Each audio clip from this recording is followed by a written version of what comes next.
와, 멋스린 당신이 장원급제라고? 밤 공기가 축축하게 깔린 깊은 시각이었습니다. 영의정댁 뒷뜰에는 낮의 번잡함과 달리 고요만이 내려앉아 있었습니다. 멀리 사랑채에서부터 들리던 촛불 타는 소리마저 희미해진 그 늦은 밤, 마국간 뒤편 허름한 헛간 모퉁이에는 오래된 초롱불 하나가 작게 흔들리고 있었습니다. 그 아래에는 머슴 도삼이 무릎을 꿇고 앉아 있었습니다. 낡은 솜두루마기 솜에는 군데군데 헤어져 있었고 한겨울을 견딘 손등엔 굳은 살이 층층이 잡혀 있었습니다. 그 손이 지금은 붓을 쥐고 있었습니다. 도삼은 먹을 천천히 갈았습니다. 먹돌 위에서 먹물이 번져가며 점점 더 짙어졌습니다. 그 진한 먹물이 그의 오른손 첫마디에까지 번져 올라왔습니다. 그는 종이를 펼쳐놓고 숨을 크게 들이켠 뒤 천천히 붓끝을 내려놓았습니다. 서툴렀습니다. 하지만 진지했습니다. 그 한 글자를 적어내리는 순간 도삼의 숨은 가늘게 떨려 나왔습니다. 그는 하루 종일 구두를 닦고 말똥을 치우고 장작을 날랐습니다. 남들이 입으로 부르며 명령하는 이름이 아닌 그저 머슴이라는 호칭 하나로 살아왔습니다. 그러나 밤이 되면 달랐습니다. 초롱불 아래에서 그는 세상을 향해 문을 열었습니다. 그는 이 자리에서 얼마나 많은 밤을 보냈는지 기억조차 할 수 없었습니다. 간혹 손끝이 얼어 붓을 놓칠 때도 있었고 먹이 다 떨어져서 물에 희석해 쓰던 밤도 있었습니다. 하지만 도삼은 멈추지 않았습니다. 배움이란 것이 그에게는 멀고도 먼 길이었지만 그 길에서 한 걸음이라도 뒤로 물러나고 싶지 않았습니다. 그러던 찰나 작은 바람 한 줄기, 초롱불이 흔들리고 종이 한 귀퉁이가 미세하게 들렸다가 툭 찢겨나갔습니다. 도삼은 깜짝 놀랐습니다. 그 귀퉁이는 흔들리는 바람에 실려 밤 어둠 속으로 사라져갔습니다. 도삼은 손을 내저으며 그 종이 조각을 쫓아 나섰습니다. 그 조각 속에는 그가 오랜 시간 써내려간 글자의 흔적이 남아 있었습니다. 도삼은 그것을 잃고 싶지 않았습니다. 왜냐하면 그 조각은 그의 꿈이었기 때문입니다. 그 조각을 찾아 헛간 뒤를 벗어난 사이 정원 한쪽에서 영의정이 느릿느릿 걸어오고 있었습니다. 그는 잠을 이루지 못하는 날이면 정원을 걷곤 했습니다. 달빛 아래 돌길 위로 떨어진 조각 하나가 우연처럼 그의 발끝에 닿았습니다. 영의정은 고개를 숙였습니다. 조각은 손가락만 한 크기였습니다. 그 위엔 서툴지만 또렷한 붓글씨로 적힌 글자 하나가 보였습니다. 붓이 덜 마른 듯 먹물 얼룩이 번져 있었습니다. 영의정의 눈이 미세하게 흔들렸습니다. 그는 그 조각을 천천히 펼쳐들었습니다. 먹물이 번진 자리에서 한동안 시선이 멈췄습니다. 그 순간 멀리서 발걸음 소리가 들렸습니다. 도삼이었습니다. 조각을 찾으러 나왔던 그는 영의정이 그것을 들여다보고 있는 모습을 보았습니다. 숨이 막혔습니다. 밤마다 쌓아온 시간, 감추고 싶었던 열망, 감히 말할 수 없었던 마음, 그 모든 것이 지금 이 순간 들킨 듯 했습니다. 도삼은 멈춰섰습니다. 영의정은 고개를 돌려 도삼을 바라보았습니다. 두 사람 사이에는 아무 말도 없었습니다. 하지만 그 침묵 속에는 천둥처럼 무거운 의미가 들어앉아 있었습니다. 초롱불이 흔들렸습니다. 마치 비밀이 곧 무너져 내려올 듯이 닭 울음이 희미하게 들려올 즈음 영의정댁 기와지붕에 걸친 새벽 안개가 천천히 걷히기 시작했습니다.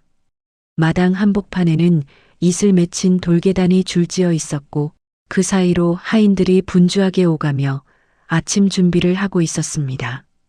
도삼은 마구간 앞에서 지게를 지고 장작을 나르고 있었습니다. 몸은 익숙하게 움직였지만 머릿속은 온통 어젯밤 장면으로 가득했습니다.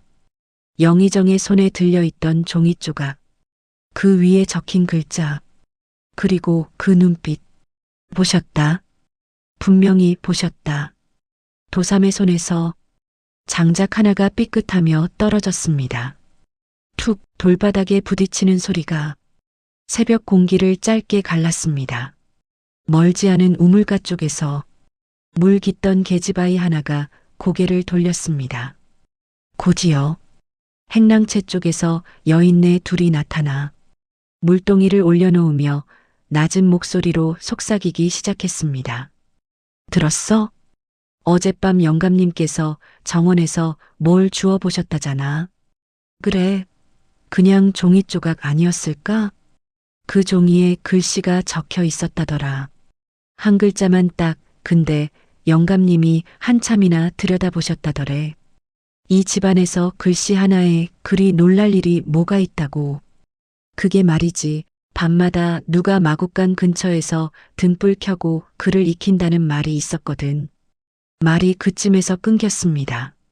하지만 그 끊긴 자리에 이미 답은 놓여 있는 것 같았습니다. 도삼의 등줄기를 따라 찬 기운이 스며들어 내려갔습니다.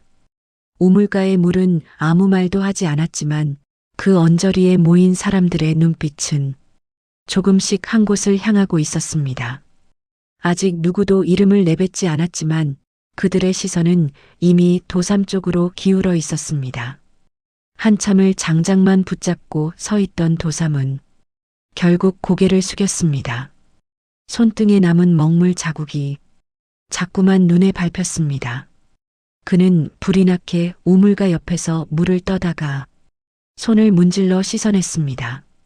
헝겊으로 박박 문지르고 손바닥으로 여러 번 비벼보았지만 먹물은 완전히 사라지지 않았습니다. 오히려 햇빛이 조금씩 올라오자 희미한 얼룩이 더 또렷하게 드러나는 것만 같았습니다. 뒤에서 누군가가 중얼거렸습니다. 손에 먹은 왜 묻었대? 그러게 말이야. 도삼은 아무 말도 듣지 못한 척 손을 뒤로 감추었습니다. 하지만 이미 소문이라는 것은 발을 달고 움직이기 시작한 뒤였습니다. 우물가에서 오간 말은 행랑채를 거쳐 부엌을 거쳐 장터에 나간 심부름꾼의 입을 타고 곧 마을 골목까지 흘러갈 것이었습니다. 영의정댁 머슴이 밤마다 글을 익힌다더라. 그 말 한 줄만으로도 사람들은 충분히 이야기를 보탤 수 있었습니다. 누군가에겐 비웃음거리, 누군가에겐 기이한 구경거리, 누군가에겐 불경스러운 도전, 그리고 그 말의 한복판에 있는 사람만이 단 한 사람 도삼뿐이라는 사실은 아무도 깊이 생각하지 않았습니다. 해가 중천으로 기어오를 즈음 사랑채에서 종소리가 댕그랑 울려 퍼졌습니다. 도삼을 이리 들라 심부름꾼의 굵은 목소리가 마당을 가득 메웠습니다. 장작을 옮기던 도삼의 손이 멈췄습니다. 주변 하인들의 시선이 잠깐 그에게로 모였다가 곧 아무 일 없었다는 듯 흩어졌습니다. 그 눈빛 속에는 드디어라는 말과 역시라는 말이 함께 담겨 있는 것 같았습니다. 도삼은 굳은 숨을 가슴 깊숙이 삼키고 사랑채 쪽으로 걸음을 옮겼습니다. 돌계단을 한 칸 오를 때마다 어젯밤 초롱불이 머릿속에 떠올랐습니다. 말씀드려야 하나 숨겨야 하나, 무엇을 잘못한 것인가, 혹시 이 집을 떠나야 하나, 수많은 생각이 발걸음마다 엉켜 올라왔습니다. 사랑채 앞 햇살은 유난히도 눈부셨습니다. 도삼이 무릎을 꿇고 머리를 숙이자 마루 위에 앉아있던 영의정의 발치가 눈에 들어왔습니다. 예전에도 수없이 보았던, 그러나 지금은 전혀 다르게 느껴지는 발끝이었습니다. 영의정은 곧장 말을 꺼내지 않았습니다. 차잔에서 나는 김이 가늘게 공중으로 올라가 사라지고 종이문 틈으로 들어오는 바람이 살짝 소리를 내는 동안 사랑채 안에는 긴 침묵이 흘렀습니다. 마침내 영의정이 입을 열었습니다. 어젯밤 마구간 뒤에 있었느냐? 도삼은 머리를 더 깊숙이 숙였습니다. 거짓을 말 수도 있었습니다. 그냥 마구간에서 잠들었다고 해도 누구도 확인하러 오지는 않을 것이었습니다. 그러나 초롱불 아래에서 수없이 써내려간 글자들이 도삼의 가슴을 잡아 끌었습니다. 그 글자들이 지금 이 순간에 자신을 속이지 말라고 하는 것 같았습니다. 도삼은 조용히 대답했습니다. 예, 그렇다옵니다. 영의정의 시선이 도삼의 손등으로 내려갔습니다. 여전히 옅게 남아있는 먹물 자국이 청명한 햇빛 아래 완전히 감추어지지 못하고 드러나 있었습니다. 영의정의 눈이 그 흔적 위에 오래 머물렀습니다. 그 눈빛은 노여움도 아니고 비웃음도 아니고 마치 오래전에 보았던 어떤 풍경을 다시 보는 듯한 묘한 낯설미 담겨 있었습니다. 영의정이 물었습니다. 내 손등에 묻은 것은 무엇이냐? 도삼은 대답을 잊지 못했습니다. 먹물이라 말하면 글을 썼다는 것을 인정하는 것이고 그렇다고 다른 핑계를 댄다 해도 이미 영의정의 손에는 어젯밤의 종이 조각이 남아 있었습니다. 잠시 후 도삼은 입술을 깨물고 낮게 말했습니다. 글을 익히다가 묻은 것이옵니다. 사랑채 안 공기가 가라앉았습니다. 부엌에서 나는 칼질 소리, 행랑채 어른거리는 기척이 마치 멀리 물 건너에서 들려오는 소리처럼 희미하게 느껴졌습니다. 영의정은 한동안 아무 말도 하지 않았습니다. 그러다 조금 낮은 목소리로 물었습니다. 밤마다 마구간 뒤에서 등불을 켜고 글을 익혔느냐? 도삼의 손이 떨렸습니다. 그는 더 이상 숨길 수 없다는 것을 알았습니다. 예, 영감님. 죄가 된다면 달게 받겠사옵니다. 그 말 속에는 두려움과 함께 살며시 스미는 단념이 섞여 있었습니다. 영의정의 눈빛이 조금 깊어졌습니다. 누가 시켰느냐? 그 누구도 아니옵니다. 그럼 무엇 때문에 했느냐? 그 질문 앞에서 도삼은 한참 동안 침묵했습니다. 그러다 조금 망설이다가 조용히 말했습니다.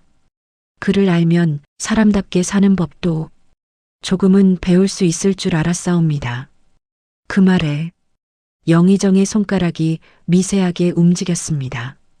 그의 눈에는 잠시 복잡한 빛이 스쳤습니다. 그는 길게, 아주 길게 숨을 내쉬었습니다. 그리고 도삼이 예상하지 못한 말이 나왔습니다. 오늘 하루는 마구간 일을 비워두어라.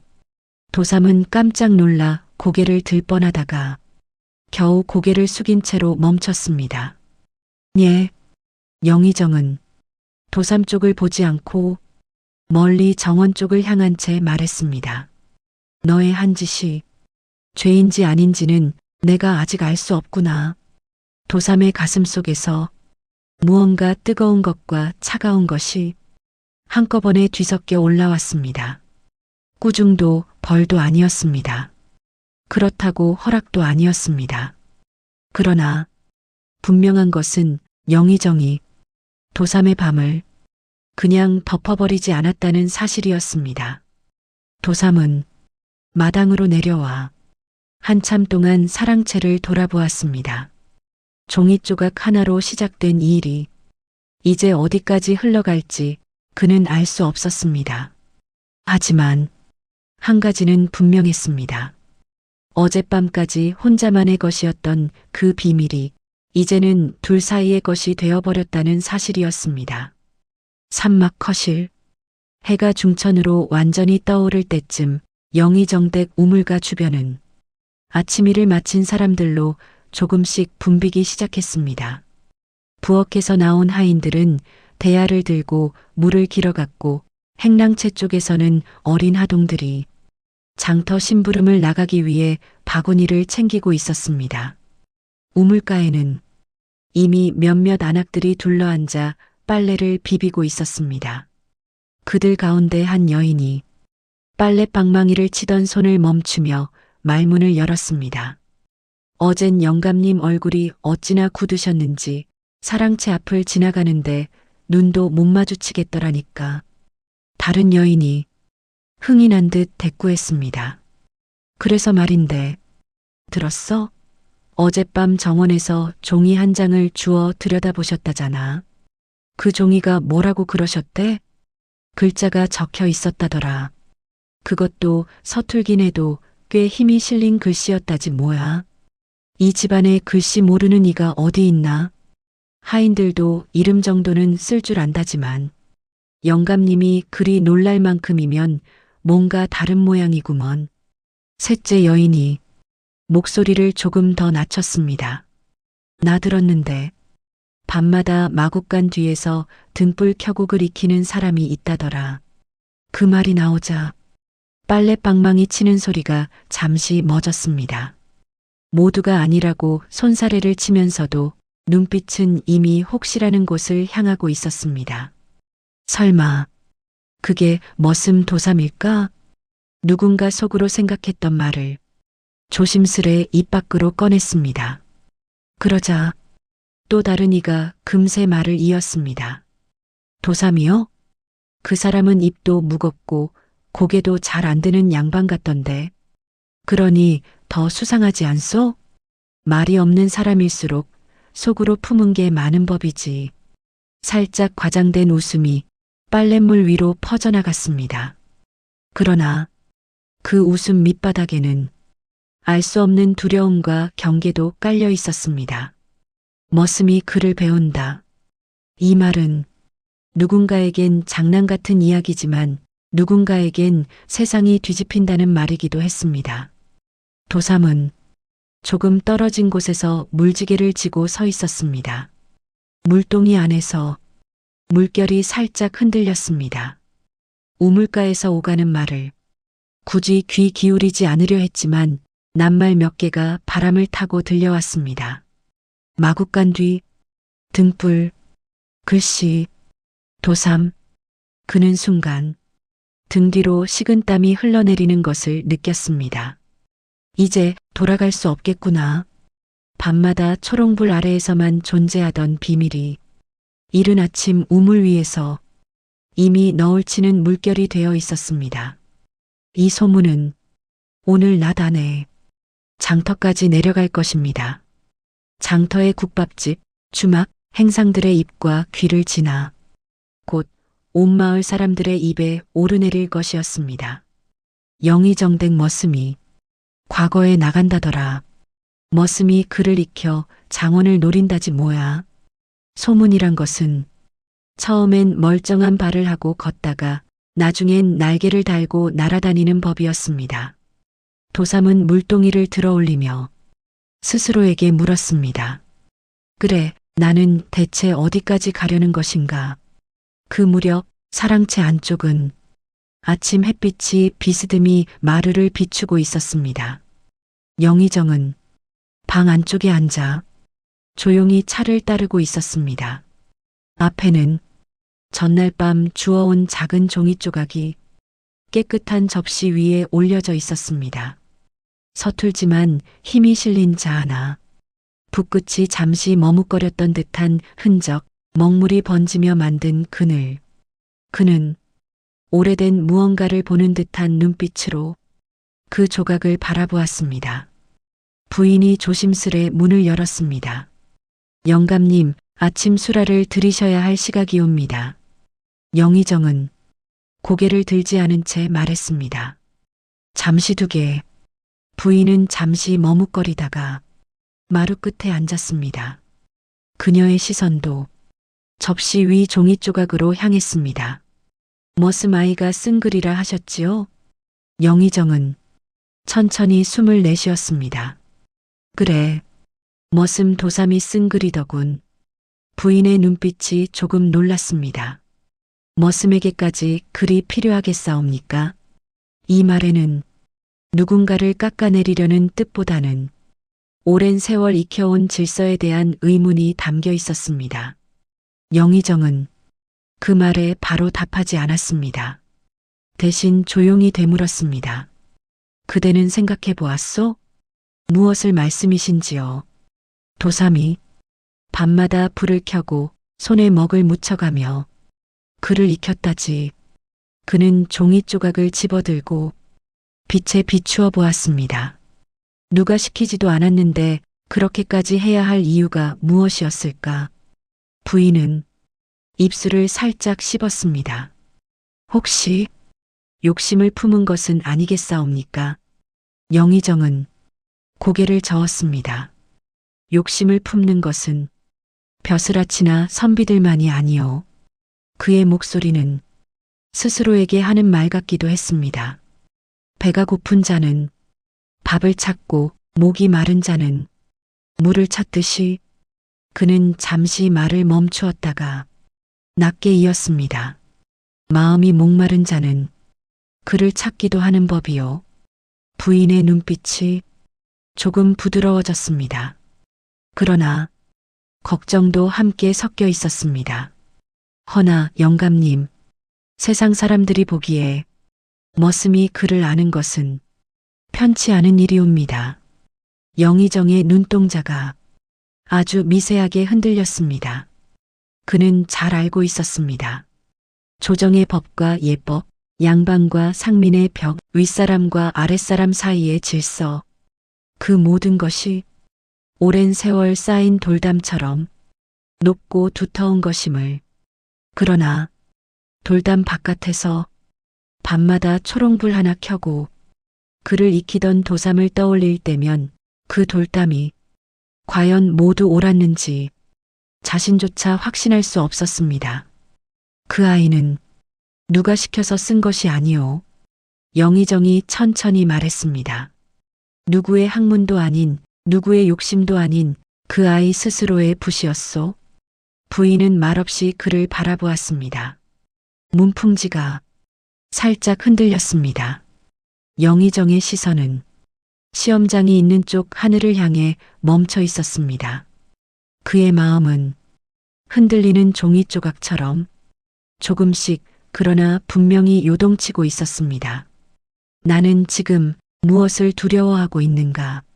머슴이 그를 아는 것이 두려운 것인지, 머슴이 아닌 다른 사람이 될까 두려운 것인지, 아니면 스스로가 그 아이를 제대로 보지 못했다는 사실이 더 두려운 것인지, 그 질문은 아직 아무에게도 들켜서는 안 될 그의 마음속 조각이었습니다. 그러나 이미 도삼의 비밀이 둘 사이의 것이 되었듯 영의정의 이 흔들림도 머지않아 또 다른 길을 열 준비를 하고 있었습니다. 그날 오후 해가 머리에서 조금 비껴 내려앉을 즈음이었습니다. 마당은 점심 설거지를 마친 사람들 발걸음으로 한 차례 소란스러웠다가 이내 다시 조용해지고 있었습니다. 도삼은 마구간 옆에서 새끼줄을 꼬고 있었습니다. 손은 분주했지만 마음은 텅 빈 뜰 한복판에 홀로 서 있는 듯 했습니다. 사랑채에서 불려나갔다 돌아온 뒤로 누가 따로 나무라지도 않았고 누가 일부러 다가와 묻지도 않았습니다. 그렇다고 아무 일도 없었던 것처럼 마음이 편해지는 것도 아니었습니다. 오늘 하루 마구간 일을 비워두라는 영의정의 말이 자꾸만 귓가에 맴돌았습니다. 그 말은 쉬라는 허락 같기도 했고 앞으로의 일을 가늠하기 어려운 불길한 징조 같기도 했습니다. 그때였습니다. 행랑채 쪽에서 심부름꾼 하나가 성큼성큼 걸어왔습니다. 도삼이 고개를 들었습니다. 심부름꾼은 한 손에 작은 보자기를 들고 있었습니다. 보자기는 양지 바른 곳에서 오래 말린 천인지 빛이 살짝 바랜 자줏빛을 띠고 있었습니다. 영감님 분부다. 심부름꾼은 더 말이 길지 않았습니다. 그는 마치 뜨거운 물건을 쥔 사람처럼 서둘러 보자기를 도삼에게 밀어 건네고는 곧장 뒤돌아서서 가버렸습니다. 도삼은 어리둥절한 눈으로 그 보자기를 내려다보았습니다. 이게 무엇이길래? 보자기 매듭은 꼼꼼하고 단단하게 묶여 있었습니다. 그는 주변을 한번 둘러보았습니다. 마당에는 대놓고 그를 바라보는 사람은 없었지만 어딘가에서 누군가의 시선이 느껴지는 것만 같았습니다. 도삼은 마구간 뒤 사람들 발길이 잘 닿지 않는 구석으로 몸을 옮겨 그제야 보자기를 풀었습니다. 조심스럽게 매듭을 풀어 헤치자 그 안에서 붓 한 자루, 작은 먹 하나, 그리고 곱게 접힌 세 종이 뭉치가 고스란히 모습을 드러냈습니다. 붓은 그가 써왔던 허술한 붓과 달리 털이 고르고 가지런했습니다. 먹은 빛이 깊고 단단해 갈지 않아도 묵직한 향을 뿜어내는 듯 했습니다. 종이는 그가 밤마다 아껴 쓰던 누런 종이와 다르게 눈처럼 희고 결이 고왔습니다. 도삼의 숨이 그 자리에서 멈췄습니다. 손끝이 떨렸습니다. 이건 분명히 머릿속까지 먹물이 스며드는 것 같은 기분이었습니다. 그때 뒤쪽에서 조용한 기척이 들렸습니다. 도삼이 소스라치게 고개를 돌렸습니다. 다행히 아무도 없었습니다. 하지만 이미 그의 가슴은 들킨 사람처럼 세차게 뛰고 있었습니다. 그의 머릿속에는 영의정의 얼굴이 떠올랐습니다. 영감님이 이것을 도삼은 순간 기쁨과 두려움이 뒤섞인 감정을 느꼈습니다. 마치 굶주린 사람에게 갑자기 너무 큰 밥그릇이 앞에 놓인 것처럼 기쁘기도 하고 감당하기 어려워 도리어 겁이 나기도 했습니다. 해가 서쪽 산등성이로 넘어갈 즈음 하늘은 물이 빠져나간 자리처럼 옅은 푸른빛을 띠고 있었습니다. 도삼은 보자기를 품속 깊숙이 넣은 채 마구간 일을 마무리했습니다. 저녁밥을 먹는 시간에도 숟가락이 입으로 들어가는지 밥이 목으로 넘어가는지 잘 느껴지지 않았습니다. 오직 한 가지 생각만이 그의 머릿속을 차지하고 있었습니다. 이걸 정말 써도 되는 것인가? 밤이 완전히 내려앉았을 때 도삼은 다시 마구간 뒤 헛간 모퉁이로 향했습니다. 이번엔 발걸음이 어느 때보다 조심스러웠습니다. 초롱불을 켰습니다. 작은 불씨가 살아나면서 주변 어둠이 서서히 밀려났습니다. 도삼은 보자기를 펼쳐 붓과 먹, 종이를 꺼냈습니다. 새 종이에서 은은한 냄새가 났습니다. 붓털 끝은 마치 아직 바람에 한 번도 스치지 않은 것처럼 팽팽하고 고왔습니다. 그는 잠시 붓을 들지 못했습니다. 이걸 쓰는 순간 나는 돌아갈 수 없는 길로 들어서는 것이 아닐까? 지금까지의 밤들은 그의 혼자만의 비밀이었습니다. 낡은 종이와 달아빠진 붓, 금방 마르는 먹물을 가지고 누구도 눈여겨보지 않는 곳에서 혼자 글을 익혔습니다. 그러나 지금 그의 앞에 놓인 것들은 달랐습니다. 붓 한 자루, 먹 한 개, 종이 몇 장. 이것은 단순한 문방사오가 아니라 너의 길을 내가 보고 있다는 표시처럼 느껴졌습니다. 도삼은 손가락으로 붓대를 쓰다듬었습니다. 거친 손에 매끈한 붓대의 촉감이 선명하게 전해졌습니다. 마치 지금까지의 삶과 새로 열린 길이 손끝에서 마주치는 것 같았습니다. 그는 마침내 결심한 듯 먹을 갈기 시작했습니다.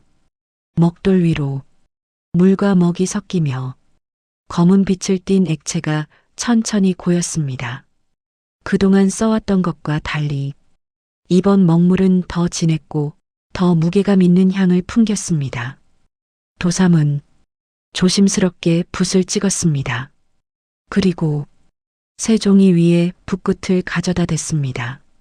첫 획을 긋는 순간 작은 떨림이 손끝을 타고 내려갔습니다. 머릿속에는 낮에 영의정이 했던 말이 떠올랐습니다. 내 짓이 죄인지 아닌지 나는 아직 알 수 없구나. 그 말은 꾸짖음도 아니고 허락도 아니었습니다. 그렇기에 도삼은 더 혼란스러웠습니다. 그럼에도 붓은 움직이기 시작했습니다. 한 획 한 획. 그는 밤마다 써왔던 글자를 다시 새 종이 위에 옮겨 적었습니다. 사, 농, 공, 상. 글자가 종이 위에 하나씩 서자 초롱불 아래 그 글자들이 숨을 들이쉬는 것처럼 보였습니다. 도삼은 마음 깊은 곳에서 조용히 속삭였습니다. 내가 이 글자를 안다고 해서 세상이 바로 변하지는 않겠지. 하지만 나 하나쯤은 달라져도 되지 않을까. 그때 바람이 살짝 일어났습니다. 예전 같았으면 초롱불이 크게 흔들릴 법한 바람이었지만 오늘 밤 초롱불은 흔들리면서도 꺼지지 않았습니다. 도삼은 그 작은 불빛을 바라보았습니다. 이 불빛을 꺼뜨리지 않겠다고 마음속으로 다짐하듯이. 그러나 그 다짐이 깊어질수록 그의 어깨 위에는 무게 또한 더해져 갔습니다.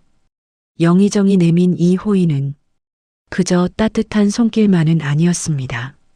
너의 걸음을 나는 알고 있다. 그 말이 조용히 그러나 분명하게 보자기 속에 함께 쌓여 있는 듯 했습니다. 도삼은 붓을 놓지 않았습니다. 밤이 깊어갈수록 글자는 더 또렷해졌고 초롱불은 작지만 꺼지지 않는 별처럼 그 자리를 지키고 있었습니다. 과거 시험을 치르는 날 새벽 하늘은 아직 완전히 밝지 않았습니다. 새벽 안개가 들녘을 낮게 덮고 있었고 길가의 버드나무 가지에는 이슬이 주르륵 매달려 있었습니다. 영의정댁 앞마당에는 이른 시각부터 말이 끄는 수레가 준비되고 있었습니다. 수레 옆에서 마부가 고삐를 다듬고 있었고 하인 둘이 짐을 싣고 있었지만 오늘따라 눈에 띄는 인물이 또 하나 있었습니다. 머슴 도삼이었습니다. 평소라면 뒷마당에서 마구간을 정리하고 있을 그가 오늘은 집 앞 큰 대문 옆에서 약간은 어색하게 서 있었습니다. 그의 허리에는 낡은 허리띠 하나가 둘러져 있었고 손에는 마구간에서 쓰던 장갑 대신 소매 끝이 정리된 베옷이 걸쳐져 있었습니다. 몸에 맞지 않는 옷은 아니었지만 늘 허리를 굽히고 일하던 사람이 고개를 숙인 채 서 있으니 어딘가 자기 옷이 아닌 옷을 입은 것처럼 부자연스러워 보였습니다. 영의정이 대문을 나서며 말했습니다. 가자. 그 한마디에 수레가 움직이기 시작했습니다. 도삼은 서둘러 수레 뒤를 따랐습니다. 처음엔 이 길이 자신을 위한 길이 맞는지 실감이 나지 않았습니다. 저 멀리 동이 트는 하늘과 앞서 나가는 말발굽 소리, 옆에 펼쳐지는 농과 밭의 풍경이 낯익으면서도 낯설었습니다. 수레 위에 앉은 영의정은 몇 번이나 뒤를 돌아보려다가 끝내 그냥 정면만 바라보고 있었습니다. 도삼 역시 몇 번이고 입을 열어 무슨 말을 꺼내고 싶었지만 감사합니다라는 말도 두렵습니다라는 말도 어느 하나 입 밖으로 나오지 못했습니다. 길은 차츰 넓어졌습니다. 지방에서 올라오는 선비들, 시골 양반, 군데군데 과거를 보러 가는 이들이 작은 행렬을 만들어 모두 같은 방향으로 나아가고 있었습니다. 그들 중 대부분은 반듯한 도포를 입고 갓을 쓰고 있었습니다. 가마에서 내리는 사람도 있었고 말을 타고 옆으로 지나치는 사람도 있었습니다. 그 틈 사이로 머슴 도삼의 모습은 조금 튀었습니다. 누군가는 길가에서 그를 힐끔 쳐다보았습니다. 저 사람은 누구지? 행색이 머슴 같은데 왜 이 길에 섞여 있지?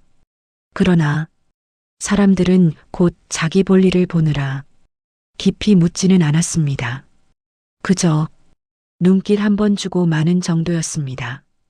도삼은 그 시선이 등을 스치는 것을 느꼈습니다. 그럴 때마다 밤마다 초롱불 아래에서 쓰던 글자들이 머릿속에서 하나씩 떠올랐습니다. 사, 농, 공, 상. 그는 자신이 감히 어떤 자리에 서려 하는지를 잘 알고 있었습니다. 이 길은 내가 걸어도 되는 길일까? 그가 고개를 살짝 들었을 때 앞서 가던 수레에서 영의정이 잠시 뒤를 돌아본 듯 했습니다. 두 사람의 시선이 완전히 마주친 것은 아니었지만 도삼은 그 짧은 순간에 이 말을 들은 것 같았습니다. 내가 아니면 누가 이 길을 한 번쯤은 걸어보겠느냐? 그제야 도삼은 숨을 한 번 깊이 들이켰습니다. 새벽 공기가 폐부 깊숙이 들어왔다 나갔습니다. 굳어있던 어깨가 조금은 풀어졌습니다. 그가 발걸음을 떼는 소리는 전날로 돌아갈 수 없는 사람의 발자국이었습니다. 해가 어슴풀에 떠올라 하늘빛이 점점 환해질 무렵 과거 시험장이 있는 도성 앞 마당은 벌써 사람들로 가득 차 있었습니다. 시험장으로 들어가는 큰 문은 두꺼운 나무로 만들어져 있었고 그 앞에는 관리와 군졸들이 서서 출입을 엄격히 통제하고 있었습니다. 줄을 선 사람들 사이에선 긴장과 기대가 뒤섞인 숨소리가 곳곳에서 흘러나왔습니다. 부통을 품에 안고 있는 선비, 집안 어른과 함께 온 젊은 양반, 무거운 표정으로 서성이는 일가 친척들, 그들 사이를 비집고 머슴 도삼도 천천히 문 앞으로 다가갔습니다. 수레에서 내린 영의정은 멀찍이 서서 그 광경을 지켜보고 있었습니다. 도삼이 문 가까이에 다다르자 감시를 서던 관리 하나가 그를 아래 위로 훑어보았습니다.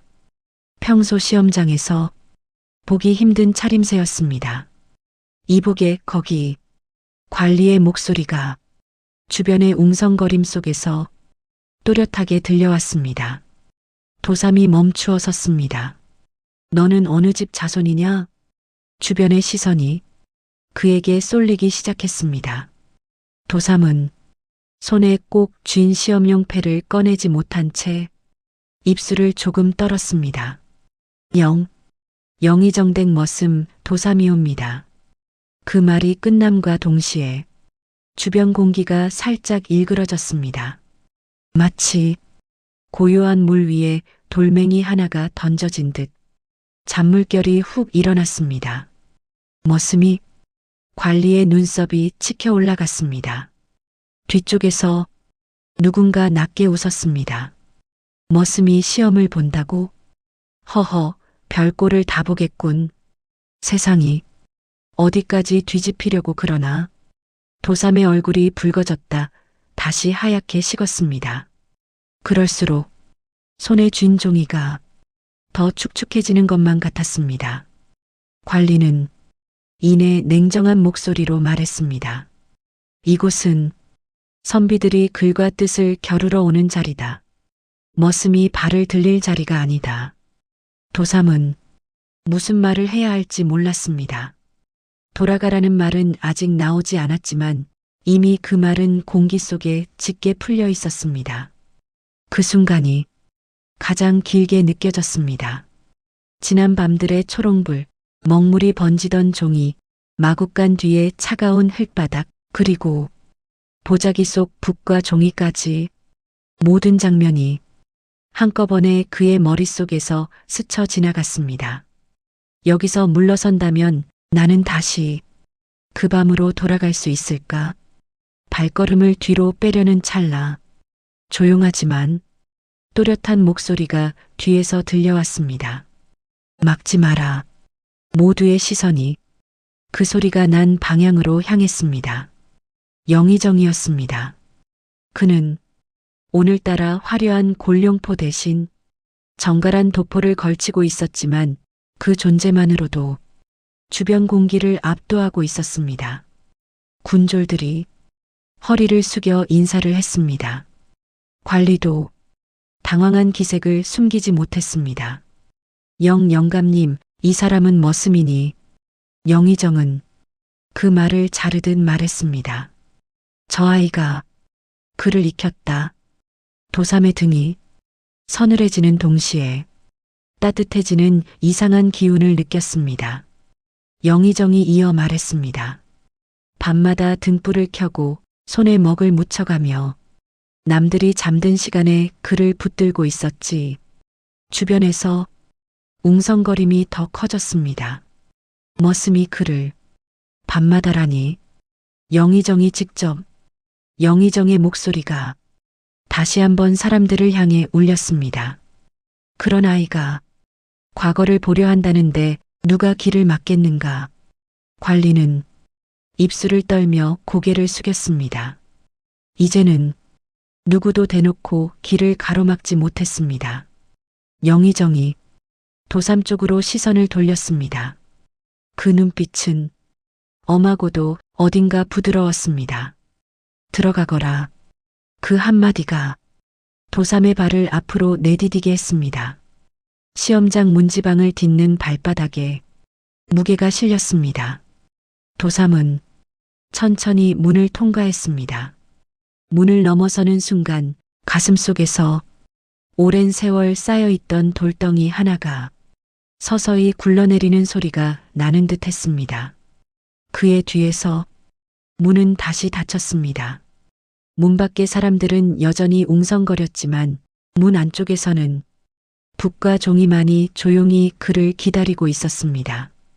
시험장 안으로 들어선 순간 바깥에 웅성거리던 소리는 문 하나를 사이에 두고 완전히 다른 세상의 것처럼 멀어졌습니다. 넓은 마당과 막사, 각기 배정된 자리마다 낡은 돗자리가 깔려 있었고 그 위에 나무판과 종이, 붓이 놓여 있었습니다. 도삼은 관리의 안내를 받아 시험장 안쪽 한켠 구석에 가까운 자리에 자리를 잡았습니다.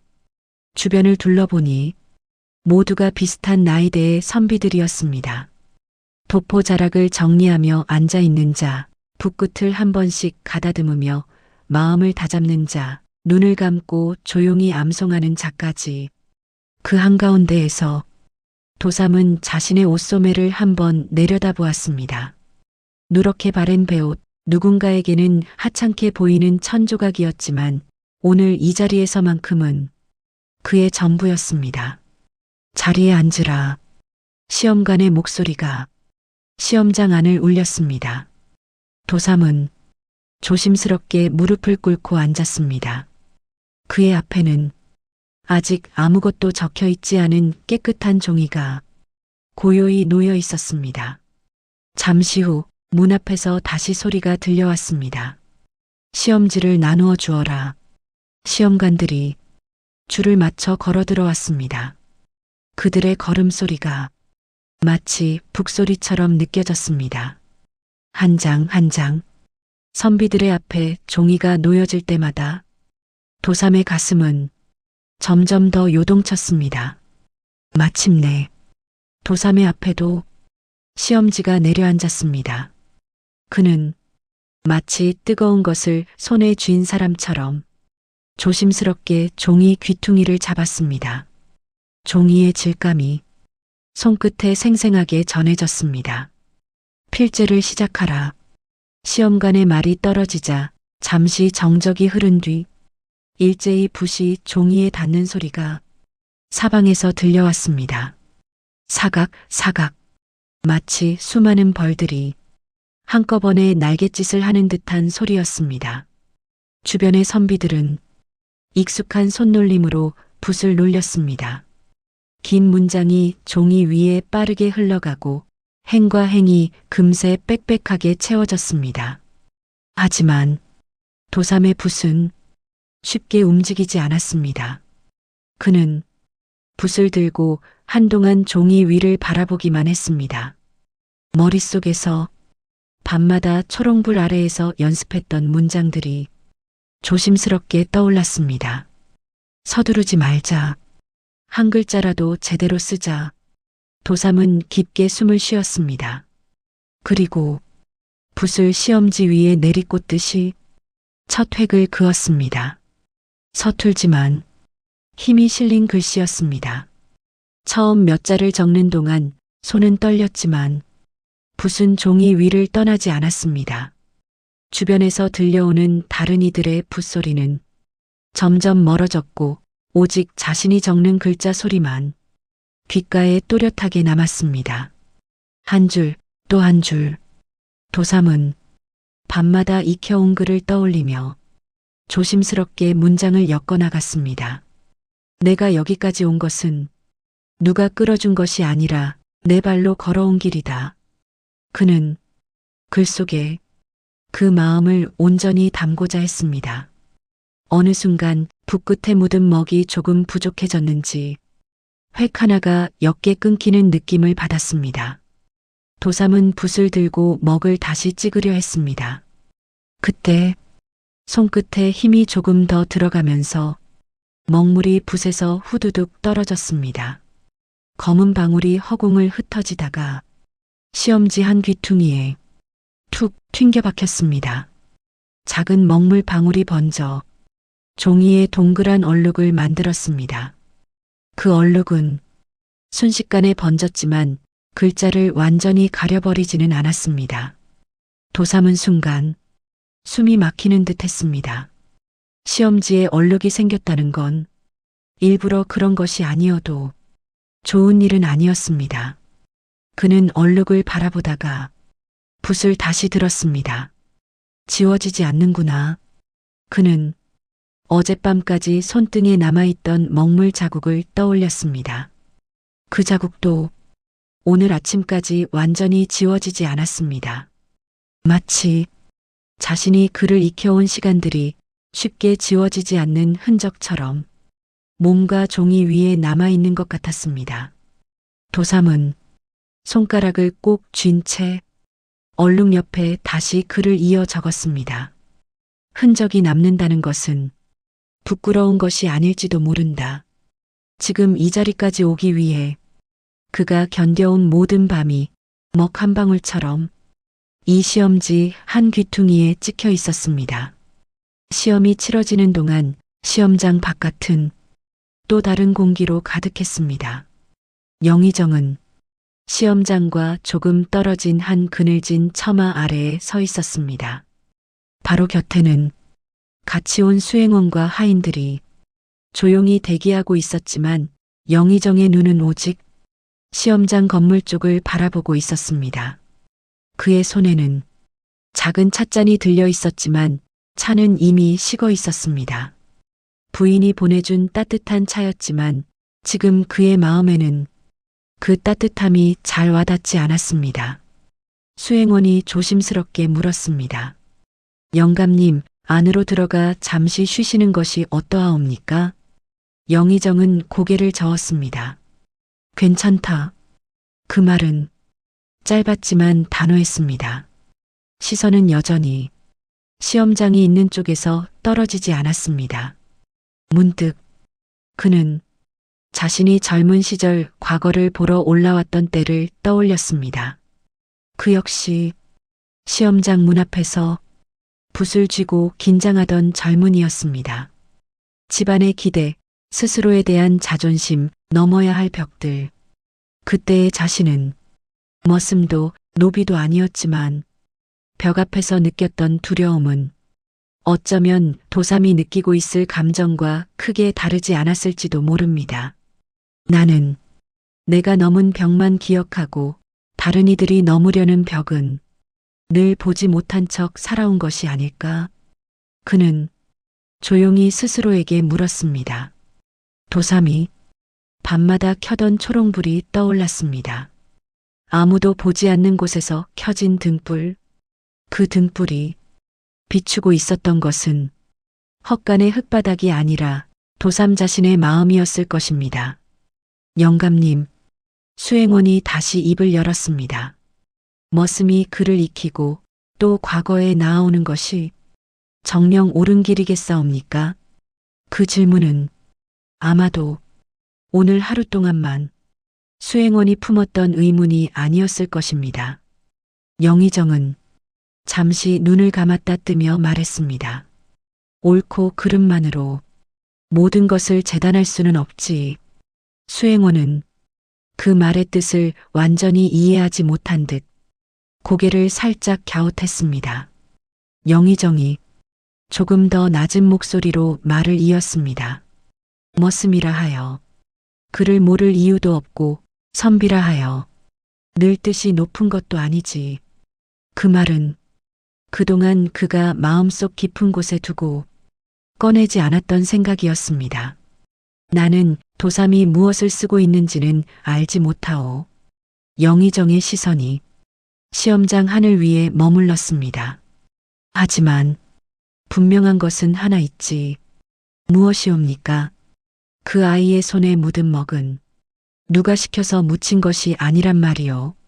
바람이 시험장 지붕 위 기와를 스치며 지나갔습니다. 도성 안의 소음, 시장 골목에 떠드는 소리, 사람들이 오가는 발걸음 소리가 모두 멀리서 희미하게 들려오고 있었습니다. 그 사이에서 영의정과 도삼의 마음속에는 먹 한 방울만한 진실이 조용히 번지고 있었습니다. 그것은 직분도 신분도 법도 아닌 사람에 대한 아주 작은 깨달음이었습니다. 나는 이 아이를 얼마나 알고 있었던가. 그 질문은 이제 영의정 혼자만의 질문이 아니라 머지않아 그 둘 사이의 놓인 길을 바꾸게 될 질문이기도 했습니다. 시험이 모두 끝난 날 도성 안에는 묘한 기운이 감돌고 있었습니다. 시험을 치른 선비들은 대부분 여관이나 주막에서 며칠 뒤 내려올 발표를 기다리고 있었고 거리 곳곳에는 번호표와 성적표를 적어 보내는 걸 도와주는 전방들이 문을 열고 있었습니다. 그러나 도삼은 그 모든 곳에 가지 않았습니다. 그가 머문 곳은 도성문 근처 그늘이 드리운 돌계단 옆이었습니다. 지친 몸을 축 늘어뜨리고 돌계단 끝에 조용히 앉아 있었지만 그의 마음은 오히려 더 무겁고 요란했습니다. 과연 잘 쓸 수 있었던 걸까? 밤마다 익힌 글씨로 집문을 완성했지만 시험지를 덮는 순간부터 그는 단 한순간도 마음이 가벼워진 적이 없었습니다. 바로 그때 멀리서 가마 하나가 다가왔습니다. 붉은 띠가 둘러진 가마였습니다. 사람들은 숨을 죽이고 가마가 멈추기를 기다렸습니다. 가마 안에서 빼꼼히 고개를 내민 심부름관 하나가 팔에 들고 있던 두루마리 뭉치를 조심스레 꺼냈습니다. 금일 시험 성적자 명단 지금부터 발표한다. 사람들의 숨이 동시에 멎었습니다. 도삼 역시 서둘러 일어나 그 자리를 가만히 바라보았습니다. 두루마리는 천천히 펼쳐졌습니다. 맨 위에는 금빛이 도는 글씨로 적힌 단어 하나, 장원, 그리고 그 아래 첫 번째 이름이 나란히 쓰여 있었습니다. 그 이름을 본 순간 사람들의 입에서 숨이 동시에 빨려 들어가듯 조용해졌습니다. 곧이어 도성 문 앞 바람이 떨리듯 웅성임이 터져 나왔습니다. 머슴 도삼, 장원이라니? 도삼이라 적혀 있네. 머슴이 장원이라니. 말이 되느냐? 말도 안 돼. 사람들의 얼굴이 분노와 놀라움 그리고 경악으로 바뀌어 갔습니다. 그들의 입술은 들썩였고 그들의 시선은 도삼을 향했습니다. 그 시선 속에는 경악, 의심, 비웃음, 질투, 그리고 아주 작은 경외까지 뒤섞여 있었습니다. 하지만 도삼은 그 모든 것을 듣고도 입을 떼지 못했습니다. 오직 한 줄만이 그의 머릿속에서 천천히 떠올랐습니다. 내 이름이다. 그는 문 위에 적힌 그 글자를 보며 조용히 눈을 감았습니다. 눈가가 젖었습니다. 그 눈물은 밤마다 초롱불을 지키던 시간들 위로 조용히 흘러내렸습니다. 도성 발표가 끝난 후 사람들은 앞다투어 서로 이야기했습니다. 머슴이 장원이라니. 시험이 잘못된 게 아니냐. 분명 무슨 일이 있었다. 최고점이라니 말도 안 돼. 소문은 사람들의 입에서 입으로 끝없이 이어졌습니다. 그러나 바로 그때 발표장 뒤쪽에서 정제된 목소리 하나가 울렸습니다. 조용히 하라. 사람들이 일제히 뒤를 돌아보았습니다. 영의정이 걸어오고 있었습니다. 그의 옷자락은 바람을 가르며 천천히 흔들렸습니다. 사람들의 시선이 그에게로 쏠렸습니다. 겨울보다 더 차가운 침묵이 그 자리에 내려앉았습니다. 영의정은 수많은 시선을 받으면서도 도삼에게로 곧장 다가갔습니다. 그리고 사람들 앞에서 도삼을 향해 천천히 고개를 숙였습니다. 순간 사람들은 숨을 죽였습니다. 나는 그 아이가 밤마다 그를 익히는 것을 오랫동안 지켜봐왔다. 목소리에는 흔들림이 없었습니다. 아무도 시키지 않았으며 그 누구도 대신해주지 않았다. 사람들의 표정이 굳어갔습니다. 밤의 어둠 속에서 그 아이는 혼자 붓을 들고 혼자 먹을 갈았다. 풍문이 순식간에 진실이 되어가는 순간이었습니다. 영의정은 도삼을 향한 눈빛을 조금 숙였습니다. 장원이라 적힌 그 이름은 세상이 정한 것이 아니라 그는 천천히 숨을 내쉬었습니다. 그 아이가 스스로 증명한 것이다. 사람들은 말이 없었습니다. 눈물인지 햇빛인지 모를 빛이 도삼의 얼굴에 번졌습니다. 그 순간 도삼이라는 이름은 단순히 장원의 이름이 아니라 밤마다 초롱불 아래 앉아 흙냄새와 먹냄새 속에서 버텨온 사람의 이름이 되었습니다. 과거 시험 발표가 끝난 날 영의정댁으로 돌아오는 길은 갈 때와는 전혀 다른 공기를 품고 있었습니다. 같은 길, 같은 풍경이었지만 그 길 위를 걷는 도삼의 발걸음은 새벽에 도성을 향하던 발걸음과는 완전히 다른 의미를 지니고 있었습니다. 그는 자꾸만 손등을 바라보았습니다. 며칠 전까지 쉽게 지워지지 않던 먹물 자국은 거의 다 사라져 있었습니다. 하지만 손등이 아니라 마음 깊은 곳에는 밤마다 번지던 먹물이 아직 또렷하게 남아 있었습니다. 내 이름이 정말 장원이라 불렸단 말인가. 그는 아직도 믿기지 않는 표정이었습니다. 영의정은 앞서 걸으며 아무 말도 하지 않았습니다. 그러나 그 침묵 속에는 마치 도삼의 길을 한 걸음 앞에서 묵묵히 열어주는 듯한 의지가 느껴졌습니다. 한참을 걸어가던 도중 도삼이 불쑥 멈춰섰습니다. 영의정도 발걸음을 멈추고 뒤돌아보았습니다. 도삼은 조심스럽게 고개를 들고 말했습니다. 영감님, 그 목소리는 조금 떨렸습니다. 장원이라 불렸으나 제가 머슴이라는 것은 변하지 않사옵니다. 영의정은 잠시 도삼을 바라보았습니다. 그 눈빛은 도삼의 말 속에 담긴 기쁨과 두려움, 오만과 불안, 모든 감정을 읽고도 남는 눈빛이었습니다. 그래, 영의정은 조용히 말했습니다. 장원이 되었다 하여 세상이 곧바로 바뀌는 것은 아니지. 도삼의 어깨가 살짝 내려앉았습니다. 영의정이 이어 말했습니다. 하지만 한 가지는 바뀌었네. 도삼이 고개를 든 순간 영의정의 목소리는 깊고 안정적이었습니다. 너는 더 이상 마구간 뒤에서 혼자 등불을 지키는 아이가 아니네. 도삼의 눈빛이 천천히 흔들렸습니다. 말없이 서 있는 둘 사이로 늦은 오후의 바람이 흘러 지나갔습니다. 그날 저녁 영의정댁은 평소보다 더 조용했습니다.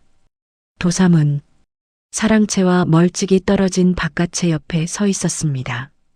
낡은 울타리 안 마구간의 냄새와 쌓아둔 장작의 냄새가 섞여 있었습니다. 그곳은 그가 수년 동안 머물렀던 자리였습니다.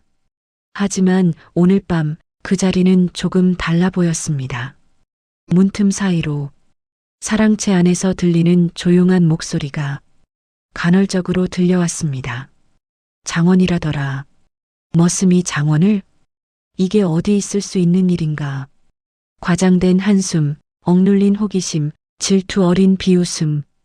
그 말들은 벽을 넘어가는 진실 앞에서 사람들이 흔히 내뱉는 말이었습니다. 도삼은 잠시 울타리 밖을 바라보았습니다. 장원이라는 이름이 그에게 벽을 없애준 것이 아니라 새로운 벽 하나를 앞에 놓아준 것이었습니다. 그 벽엔 이름이 적혀 있었습니다. 신분. 장원이라는 이름은 그 벽을 넘어가는 발걸음의 시작이었을 뿐 그 벽이 완전히 사라진 것은 아니었습니다. 그러나 도삼은 그 벽 앞에서 고개를 숙이지 않았습니다. 그는 밤마다 초롱불을 켰던 손을 바라보았습니다. 그 손이 흙과 먹을 함께 품었던 손. 그 손은 오늘 새로운 문을 열었습니다. 그는 조용히 속으로 말했다. 한 걸음, 또 한 걸음. 그때 뒤에서 조용히 걸음소리가 들렸습니다. 영의정이었습니다. 그는 도삼 곁에 서서 같은 방향을 바라보았습니다. 말없이, 그리고 잠시 후 낮은 목소리로 말했습니다. 그 벽을 넘게 될지 아닐지는 앞으로 내가 써내려갈 글이 결정짓겠지. 도삼은 영의정 쪽으로 고개를 돌렸습니다. 영의정의 눈빛은 따뜻하면서도 날카로웠습니다. 마치 밤마다 초롱불 아래에서 써내려간 글자들처럼 그는 마지막으로 이렇게 말했습니다. 길은 이미 열렸네. 이제 걸을 차례는 너다. 도삼은 고개를 숙였습니다. 이번에는 감사해서가 아니라 앞을 보기 위해. 그의 앞에는 신분이라는 벽이 우뚝 서 있었지만 그 벽 너머로 새로운 길이 아주 흐릿하게 비치고 있었습니다. 그 길의 이름은 사람, 사람이 사람으로 살기 위해 걸어가는 길. 도삼은 하늘을 한번 올려다보았습니다. 밤별은 많지 않았지만 그 중 하나는 유난히 밝았습니다. 마치 초롱불처럼 세월이 흘렀습니다. 도성에서 장원으로 이름을 올린 그날로부터 수많은 계절이 지나갔습니다. 영의정댁의 마구간은 더 이상 도삼의 거처가 아니었습니다. 하지만 새벽마다 마구간 뒤 헛간 모퉁이에는 아직도 초롱불을 켜는 이들이 있었습니다. 그들은 도삼이 앉았던 그 자리를 찾아와 조용히 붓을 들고 천천히 글을 익혔습니다. 먹물이 손등에 번져도 지우려고 다급히 씻어내지 않았습니다.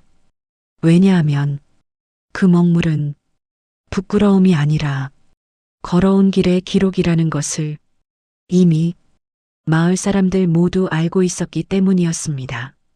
도삼의 이야기는 마을의 전설처럼 퍼졌습니다. 밤마다 초롱불 아래 글을 익혀 마침내 장원이 된 머슴. 그 소문은 아이들이 자라면서도 사라지지 않았습니다. 누군가는 도삼이 노력의 상징이라 했고 누군가는 영의정이 마음을 바꾼 기적이라 했지만 사람들이 가장 많이 하는 말은 하나였습니다. 불빛은 혼자 켜는 게 아니다. 도삼이 켠 초롱불은 이제 더 많은 사람들의 밤을 밝히고 있었습니다. 비록 작고 흔들리며 금방이라도 꺼질 듯한 불빛이었지만 그 불빛은 꺼지지 않았습니다.